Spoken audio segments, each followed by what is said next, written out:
அதிகாலையில் ஆண்டவரே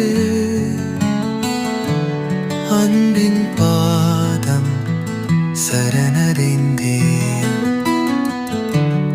அதிசயமே உம் நாமம், அற்புதமே உம் ஆசீர். ஆராதனை என் அற்புதற்கே, அல்லேலூயா ஆமென். இன்பமுரதன் இசை பாடவே, இனியனல் ஓசையாறு இன்றைக்கே நான் அர்ப்பணித்து, இரட்சகர் இயேசு திருப்பாதமே ஆராதனை இந்த அற்புதற்கே. பிரைஸ் தி லார்ட், ஹல்லேலூயா. சீயோன் வேதாகம ஆய்விற்கு அன்போடு கூட இயேசு கிறிஸ்துவின் நாமத்தில் உங்களை வரவேற்கிறேன். இன்று தினத்திலும் எரேமியா தீர்க்கதரிசன புஸ்தகம் அதிகாரங்கள் 46 முதல் 48 அதிகாரங்களிலுள்ள வசனங்களை தியானிக்க சர்வவல்லமையுள்ள தேவன் நமக்கு கிருபை செய்வாராக.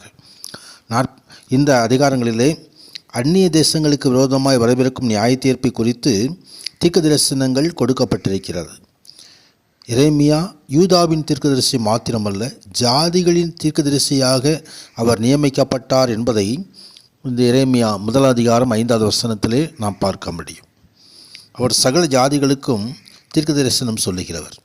இந்த 46வது அதிகாரத்திலே எகிப்தை குறித்து அங்கே தீர்க்கதரிசனம் சொல்லுகிறதை நாம் பார்க்கிறோம்.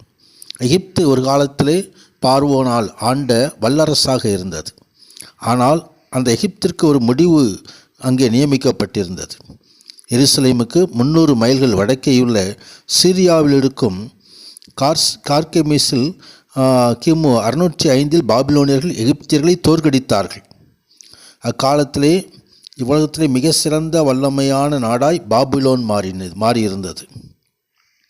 கர்த்தருக்கு மகிமை உண்டாவது. தேவனது செயலினால் எகிப்து தோல்வியடைந்தது. யூதாவை எகிப்து கொடுமைப்படுத்தினதால் தேவன் பழிவாங்கும் நாளாய் அது இருந்தது. இறுதியில் கடைசி நாட்களிலே தேவனது சுவிசேஷத்தையும் நீதியின் கட்டளைகளையும் புறக்கணிக்கும் எல்லா தேசங்களுக்கும் இப்படியே கோபாக்கினை கடந்து வரும். எகிப்து தேசத்தை அழிக்க பாபிலோன் ராஜாவாகிய நேபுகாத்நேச்சார் வருவான் என்பதை எரேமியா தீர்க்கதரிசனிடத்திலே கர்த்தர் சொன்ன வாக்குத்தத்தம். எகிப்தின் ராஜாவாகிய பார்வோன் பாழாக்கப்பட்டான். அவனுக்கு குறித்த காலம் முடிந்ததென்று இங்கு சத்தமிட்டு சொல்லுகிறார்கள் என்பதை 17வது வசனத்திலே நாம் பார்க்கிறோம். ஆனாலும் ஆண்டவர் இஸ்ரவேலோடு பேசுகிறார். என் தாசனாகி யாக்கோபே, நீ பயப்படாதே, இஸ்ரவேலே நீ கலங்காதே. இதோ நான் உன்னை தூரத்திலும் உன் சந்ததியை அவர்கள் சிறையிருப்பில் தேசத்திலுமிருந்து விடுவித்து ரட்சிப்பேன். அப்பொழுது யாக்கோபு திரும்பி வந்து அமைதியோடும் சாங்கோவாங்கத்தோடும் இருப்பான், அவனை தத்தளிக்க பண்ணுவார் இல்லை என்று சொல்லி ஆண்டவராகிய தேவன் யாக்கோபுக்கும் ஒரு வாக்குத்தத்தத்தை ஆண்டவர் கொடுக்கிறார். யாக்கோபு என்பது இஸ்ரவேல் ஜனம். கர்த்தருக்கு மகிமை உண்டாகும். 47வது அதிகாரத்திலே பெலிஸ்தர்களுக்கு எதிராக சொல்லப்பட்டதான தீர்க்க தரிசனத்தை பார்க்கிறோம். யூதாவின் கடற்புற பகுதியை பெலிஸ்தியர்கள் ஆக்கிரமித்து கொண்டார்கள். அவர்களுக்கும் தேவனுடைய ஜனத்துக்கும் இடையே எதிர்ப்புகள் அடிக்கடி ஏற்பட்டது, யுத்தங்கள் ஏற்பட்டது. அங்கே பெலிஸ்தருக்கு எதிரான தீர்க்க தரிசனம் இங்கே மாத்திரமல்ல, ஏசாயா புஸ்தகத்திலும் எசேக்கியேல் புஸ்தகத்திலும் ஆமோஸ் மற்றும் செப்பனியா புஸ்தகத்திலும் நாம் பார்க்க முடியும். கர்த்தருக்கு மகிமை உண்டாவதாக.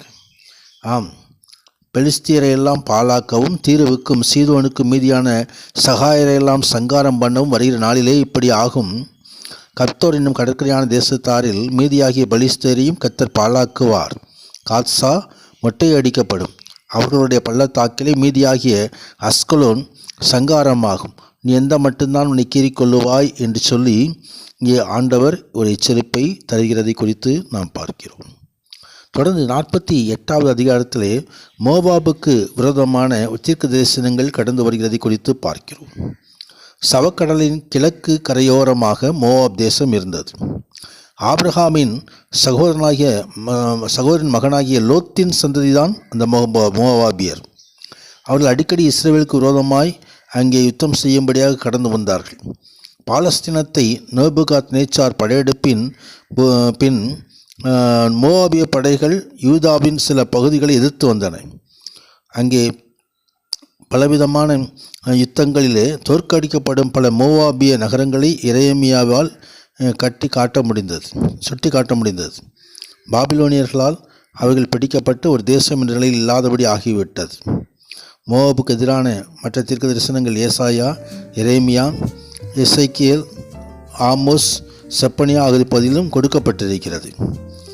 அங்கே மோவாபின் கொம்பு வெட்டுண்டது, அவன் புயம் முறிக்கப்பட்டது என்று கர்த்தர் சொல்லுகிறார். அப்படியாய் மோவாபின் காரியங்கள் அங்கே கோபாக்கினையால் நிர்மூலமாக்கப்படும் என்பதை ஆண்டவர் எச்சரிப்பு கொடுக்கிறார்.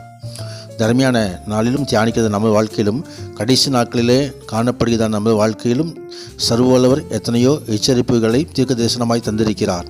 நாமும் கூட கர்த்தருடைய வருகைக்கு ஆயத்தப்படுவோம். உன்னதரான தேவன் மகிமையான ஆசீர்வாதங்களை நமக்கு அருளி செய்வாராக. ஆமேன், ஆமேன்.